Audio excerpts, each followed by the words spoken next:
Vous êtes malchanceux, vous êtes une victime de la vie, et puis surtout vous êtes un peu déprimé parce que tout vous arrive et puis que vous aimeriez que ça change, bah continuez à regarder parce que ce soir je vais vous prouver que en fait, peut-être que c'est pas comme vous pensez. Je parle aujourd'hui de la victimisation en particulier, mais ça rejoint en fait tout ce qui est la malchance, tout ce qui est le fait qu'on sent que finalement tout nous arrive et qu'on peut rien y faire. Je parle de ça parce qu'en fait, j'étais en train de parler avec mes fils il y a genre 15 minutes, parce qu'ils étaient dans un argument, et l'argument, bah forcément, il y a toujours un bourreau et une victime. Et je me suis rendu compte que le bourreau et la victime, j'ai fait un discours sur la victime, et puis je me suis rendu compte qu'en fait les victimes, il y en a aussi plus tard. Eux, ils ont passé la dizaine, mais je veux dire, il y en a passé la cinquantaine qui se prennent encore pour des victimes. Passé la trentaine, peu importe.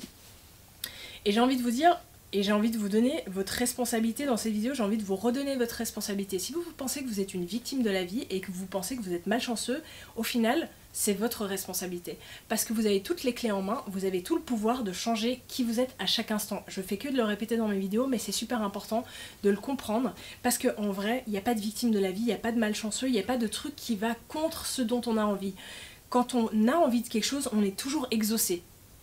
Le problème, c'est que les gens ont de la peine à comprendre qu'en fait, ils sont exaucés des deux côtés. Souvent, on dit le mal, le bien. Vous êtes exaucés dans le positif et dans le négatif. Il n'y a pas de positif et négatif. Mais si vous vivez un truc dans votre vie, c'est que vous avez été exaucé. En fait, il n'y a pas besoin d'apprendre à manifester. Ça n'existe pas à apprendre à manifester. Vous manifestez tout le temps. Ce qui existe, c'est à apprendre ce qu'on est en train de manifester. Et à comprendre que ce qu'on manifeste, c'est de notre responsabilité entièrement. C'est-à-dire que si quelqu'un vient vers nous, pour nous, je sais pas, qui vient vers nous et qui nous dit des trucs et qu'on se dit « Ah, mais voilà, tu m'as dit ça, ça m'a fait ça », enfin, peu importe, vous prenez l'exemple que vous voulez, j'en donne pas spécifiquement parce qu'il y en a trop, mais vous n'êtes jamais une victime de quelqu'un. Si vous êtes la victime de quelqu'un, c'est que vous êtes la victime de vous-même et que vous n'êtes pas assez, comment dire, que vous n'avez pas envie en fait de l'admettre. C'est surtout ça.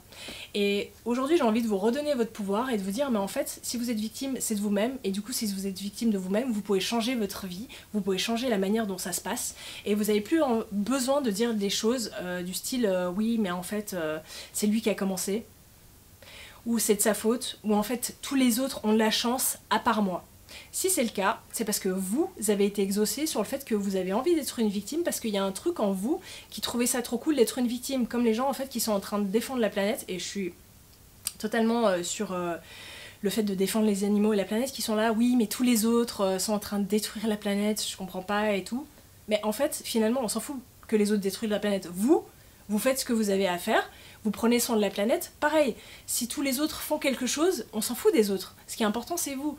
Souvent, le fait d'aller regarder chez les autres ou de se victimiser par rapport aux autres, c'est juste qu'on n'est pas assez sûr de soi et qu'au final, les autres sont un miroir de qui on est. C'est-à-dire que nous-mêmes, on pêche. Quand on va aller pointer son voisin et lui dire « Ouais, bah lui, de toute façon, je l'ai vu, il a péché, il a fait ça, il a trompé sa femme, il a fait machin. » En fait, c'est que soi-même, au fond, on n'est pas clean.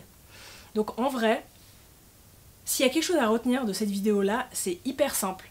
C'est le fait que quand on est une victime, c'est qu'on n'assume pas. Quand on n'assume pas, c'est qu'on n'est pas assez sûr de soi. Et quand on n'est pas assez sûr de soi, c'est qu'on n'accepte pas qui on est et qu'on n'est pas authentique. Du coup, là, je vous l'ai fait à l'envers. Vous le refaites à l'endroit. Vous partez du principe d'être authentique, d'être assez sûr de vous, de prendre la responsabilité, et du coup, vous allez créer ce que vous avez envie. En fait, c'est super simple. Oui, je dis c'est super simple, on se comprend.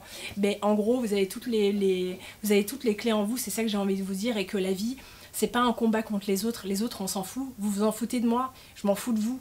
En vrai, je fais un truc qui me fait kiffer, vous faites un truc qui vous fait kiffer, que ce soit juste, que ce soit pas juste, c'est après vous qui allez naviguer et qui allez changer en fait par rapport à ce que vous avez comme résultat. Vous avez un résultat qui vous plaît pas, ben changez ce que vous faites. C'est la phrase qui dit celui qui devient fou, c'est celui qui essaie de faire toujours la même chose en attendant quelque chose, un résultat différent. Si c'est votre cas, faites un autre truc pour avoir un autre résultat.